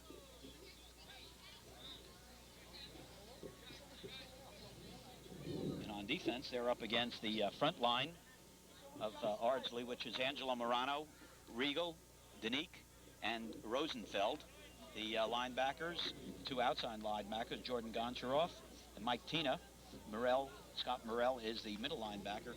Corners are Sand and Girardi. The strong safety is Deutsch, and the free safety is McQuaid. McQuaid not getting too much action today on defense, but at least if your quarterback is playing both ways, that's probably the position you want. Might as well keep him out of it as much as you can. I guess if we were to put a summation on this game, I think Eastchester has done a fine job with certain players who are now playing in different positions they played last year. Everett Ficarrow being one. Oh, and as our cameraman pans out, we'll interrupt to take a look at the cheerleaders. Here they are on camera. They can't see that we are filming them, so we can't ask them to wave, but yeah, when we have a home game, we'll get them to wave. Yeah, in case you haven't guessed it, we are on the far side of the field, so we're looking at the Eastchester stands, and we'll pan back to the field now, where it is first down and 10 to go for the Eagles. Fiorello coming this side, but he is met and tackled down with a rodeo tackle by Joe Girardi. Girardi making some nice plays on defense. He's been closing that angle from ever since Fiorello made that run in the first quarter, and they have not been able to do anything outside. He's just too quick, and he's got great lateral pursuit, so he shut that play down very nicely for a loss. The yardage is coming a lot tougher than it did in the first half. Yeah, Fiorello had 80 yards in the first half, and I think he's minus in the second half so far. I think you're right. Second down and 13 to go for the Eagles. Two-end split on this side. Fakes the handoff. A keeper. And Maldari is met by the center of the line. And Angelo Morano coming in from defense. So that Coach Dominic Iannello of Ardsley is not holding back on Morano. He wants him in there on defense, realizing you got to stop Eastchester first before you take your chance on offense. The problem we have here with the loss of yardage is obviously on the exchange of the ball or possession.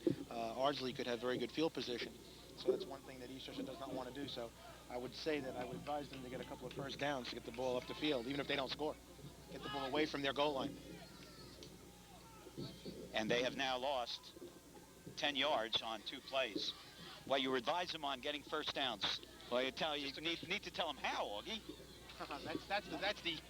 That's for the coaches. That's what they get paid for. Maldari, Barton signals, hands off to Fiorello. Fiorello finds some room.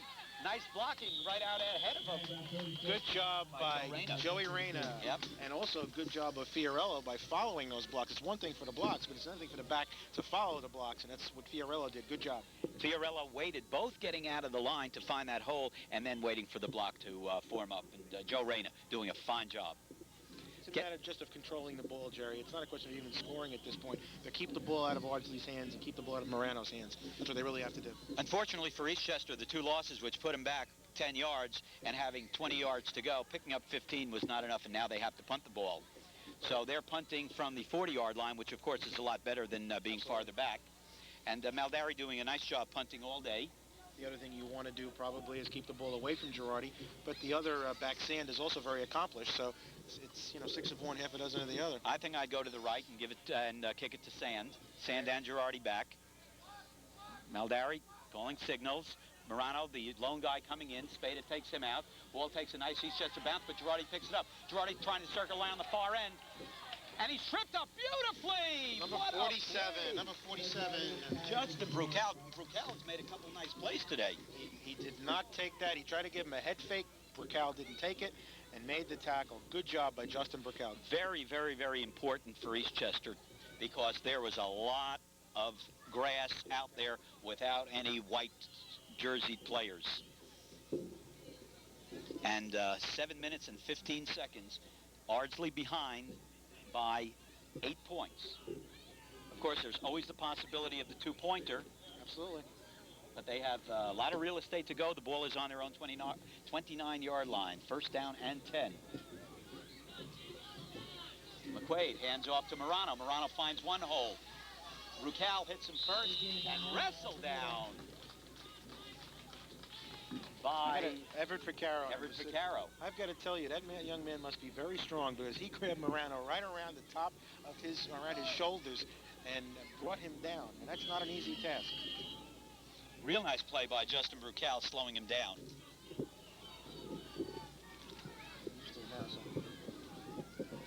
Brucal, the outside linebacker. And he needs to help contain. Here's Girardi up the middle. Finds a hole. Slashes back. Fiorello makes the tackle. Gain of about 7, so they'll have 3 yards to go.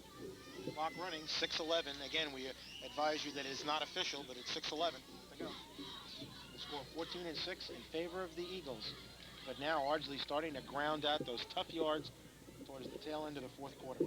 Overcast afternoon here at Ardsley. It's bright. There's no threat of rain, and the temperature approaching 80 degrees. Rosenfeld over the ball. He's the center. McQuaid calling signals. Hands it to Morano. Morano finds some daylight. Morano taken down by Honorata. Once again, Mike Honorata stops the play. I got to tell you one thing today. Mike Honorata has done one hell of a job bringing down Angelo Morano in the open field. I mean, he is not easy to bring down. But again, Michael Honorata, form tackle, does a nice job. And Mike is bringing him down the only way that he can, hitting him low. This time he grabbed him around the ankles. The last time he used his body and put it in front of him on that breakaway. But nonetheless, Ardsley is on the move in a big way. Here's a handoff up the middle to Sand. Sand is taken down by Scalero. It's number 69. That's Joe Scalero.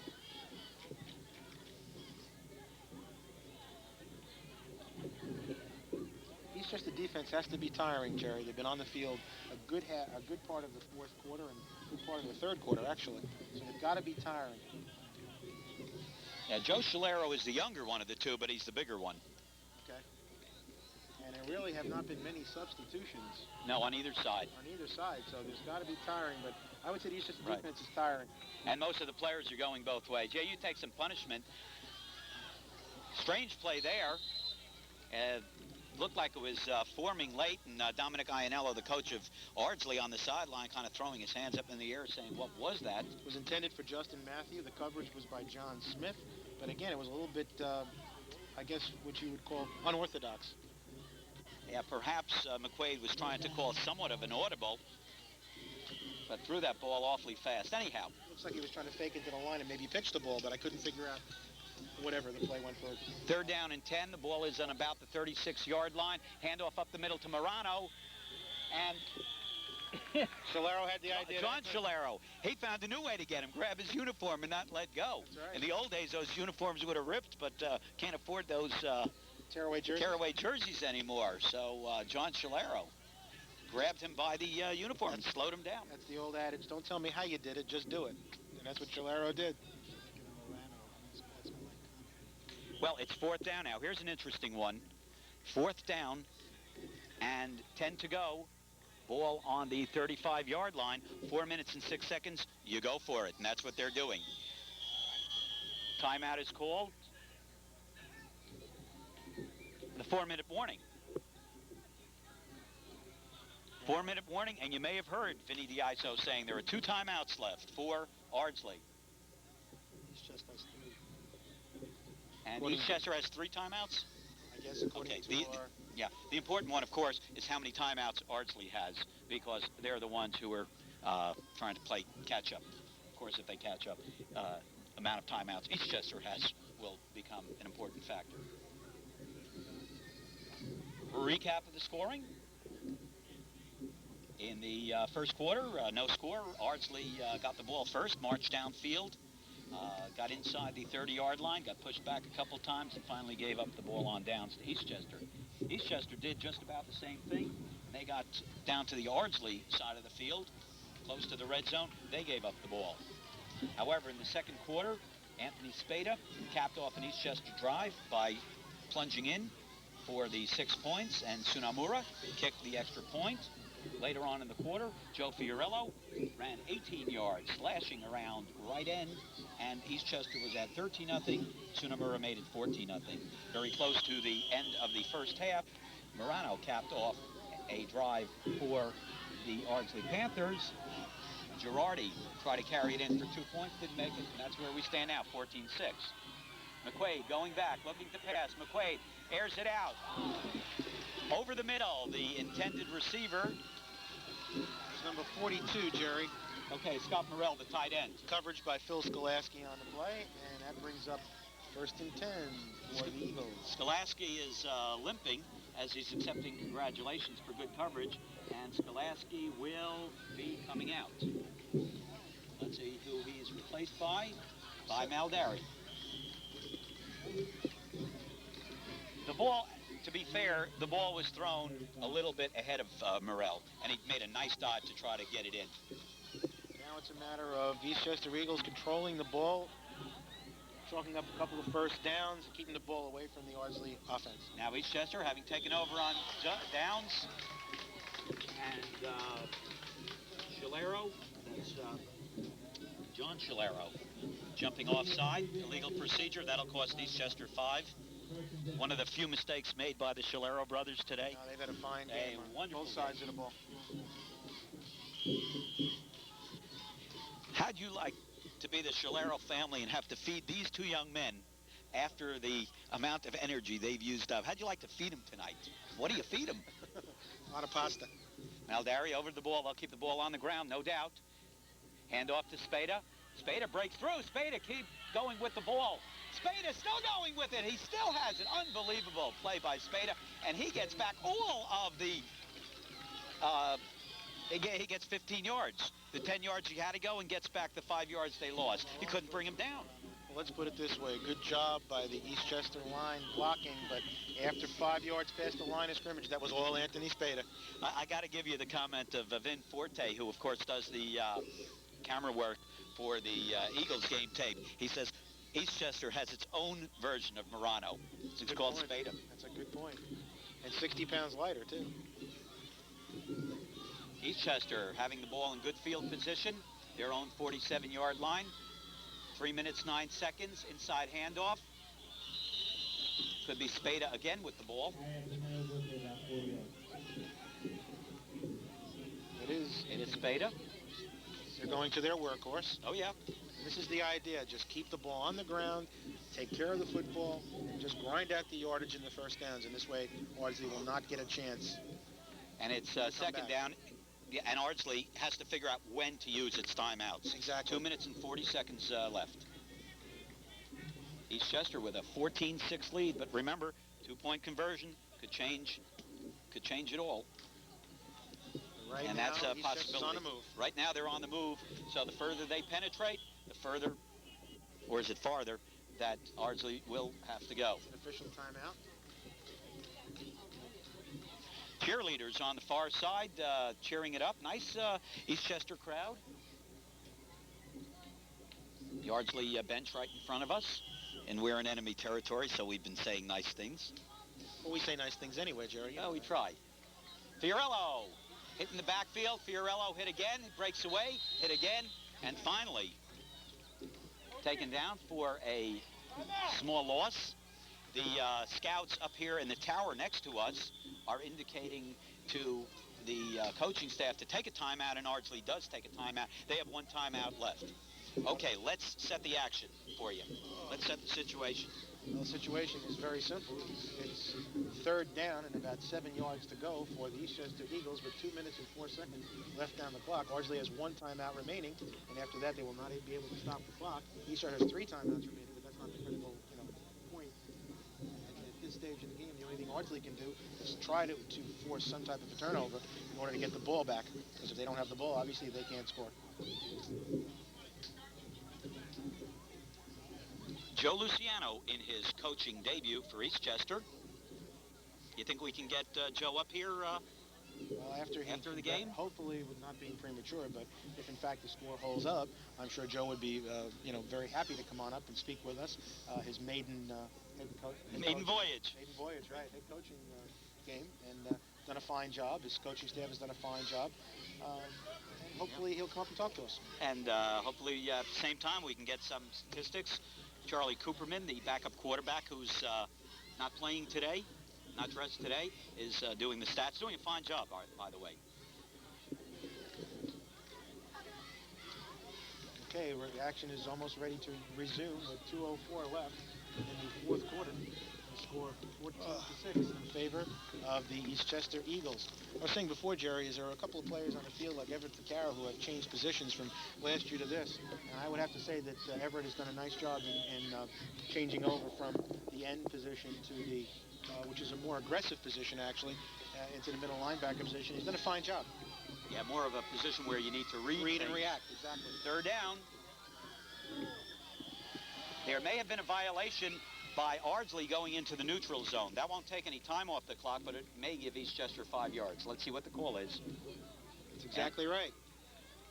You're getting better at that, Jerry. So your percentage has gotten higher. It's the beginning of the season, Jerry. That's Bobby Everett taught me about the neutral zone, and I had to mention his name because we borrowed his electric cord. By the way, we borrowed his electric cord. We didn't even tell him. So it's not stolen. It's just borrowed for the good of Eastchester High School. Right. Let's play. Maybe we can return it to him before that. By the way, I noticed on the Eastchester on channel cable 14 that this game has been scheduled. Yes. I don't know when. Wednesday evening. That's great. So if you're seeing it Wednesday evening, you're seeing it for the first time. Thanks to Town Hall for that. Fiorello creams. Morano made the... Oof. I just hope he held on to the ball. I guess he did. Morano came from his end position and absolutely was a devastating tackle. I mean, we heard that pop from here. Timeout again for Ardsley. That's their last one. Yep. Okay, as we wind down with 1 minute and 54 seconds left unofficially, we'd certainly like to thank our cameraman and soon to be our director, Dave Gargani. Did a fine job. We want to give him a swelled head that he may go on to Hollywood before the season is over. No, we'll try to get him to Hollywood as long as he comes back on weekends. That's fine. Dave, senior at Eastchester. So we'll at least hold on to him for this year. And again, what I'd like to do is thank Coach Joe Luciano and his staff for being so hospitable to us in terms of cooperating. We visited their practice last week, and he's met with us at any time. He's always been available, no matter what the circumstances were. He's been tremendously cooperative with us. We really appreciate that, both he, Freddie DiCarlo, and Mr. Bichetti. Mr. Phil Bichetti. These guys are big, so we call him Mr. I did that on purpose, Jerry. I have an ultimate amount of respect for a man that big. But no, they're very good people, and, and they work with us very nicely. Yeah, everybody's been tremendously cooperative and very helpful. Town Hall, as we mentioned. Tom Kennedy, fourth down for Eastchester. Fiorello takes the ball into the line. Fiorello gets a little distance. It's going to be very close to a first down, and if that is, Jerry, that'll probably seal the fate of the Ardsley Panthers. It looks like his forward motion went over the line of scrimmage, but we will wait to see. It's a big call. Sure is. With a minute 45 left, and the score 14-6 in favor of Eastchester. Well, it looks like it just missed it. What do you see in the field? Initial indication is he didn't get it. Didn't get it, so as our off-time... but I must say, a good second effort by Joe Fiorello to try. He saw where the sticks were. He tried to get the ball over that line, but just didn't make it. But good second effort by Joey Fiorello. As our broadcast buddy, off-times, Paul Votano would say, stay tuned, folks. We have a barn burner. That's right. So here it is, 1 minute and 40 seconds, a long way to go, but the... Panthers have the ball on their own 43-yard line. McQuaid goes back, throws it to Girardi on the side. Girardi caught it, but he had his foot on the ground. So it will go as a completion and a loss. And that's exactly how it goes. McQuaid tried to get his team to form up. The clock is running. They can't stop the clock. We can't tell how much time is left because it's 1:28 on the scoreboard clock. The scoreboard clock is stopped. And now the clock goes again. I guess they stopped it to spot the football. It's second down. Ball is on about the 37-yard line. McQuaid going back, looking to pass, throws a short one. Morrell catches it. He's popped immediately by Fiorello. Good job of keeping him in bounds. You don't want him out of bounds for the clock to stop. So Fiorello tackled him. They're playing a little soft now. They'll give him the underneath stuff, and they don't want anything long at this point. But Ardsley is not sending anybody long at all. And they need to do that because Exactly. they have a lot of real estate. It's under 1 minute left. McQuaid goes back. McQuaid is buried under. And this will keep the 52. clock running. And it'll keep the clock running. 52, John Shalero. My God, these Shaleros are doing a wonderful job. Augie, if I had to pick a player of the game, I don't think I could. I'd have to see the tape again, but This was a total team effort. Total as far team as I'm effort. concerned. under 20 seconds. They need a lot of real estate. McQuaid going back. McQuaid with the ball. He better step out of bounds. He's running with the ball. They'll give him 8, 10, 12 yards. Why not? And he gets right back up to the initial line of scrimmage almost. Eastchester starting to celebrate. 20 seconds left. Unofficially, the score is 14-6. Ardsley needs to hurry, and let's see what McQuaid will pull. He did go out of bounds. We think he did because the clock is stopped. Well, the unofficial clock is stopped, but we're assuming, Unofficial clock is stopped. we're assuming that the official clock is stopped also. But again, in this particular instance, they just want to keep everything contained. They'll allow the No, completions. he did not go out of bounds because Frischlick, the field judge, is saying let the clock go, and there's 15. No, I think he's saying wind it to 15 seconds. Okay. 11, Well, 12, 11. no, I think what he was signaling is that there are 15 seconds. Time is out, but there are 15 seconds left. So why don't we count down officially? We're not showing the clock anyhow. And that's it. It was running the whole time. And Eastchester wins for Joe Luciano. Final score, Eastchester 14, Ardsley 6. A few closing words, and I'm going to go across the field and get Joe Luciano and bring him over here. Augie? Very simply, Jerry, a good effort by both teams. A closely contested game. These teams were both very similar in their styles, very strong running games, big fullbacks, good outside threat, very little passing, but overall it's a good win for Joe Luciano in his maiden game. Did a fine job. His coaching staff did a fine job in preparing the players. Congratulations to all the players, specifically Anthony Spada, who's run in the fourth quarter, helped Eastchester maintain possession. Good job by Michael Honorata. It's just a phenomenal start for the Eastchester Eagles. They're now 1-0, and they look forward to Pleasantville next week, which will probably be one of their toughest games this year. But overall, good job by both teams, good job by both coaches, and we wish them both luck in the remainder of the season.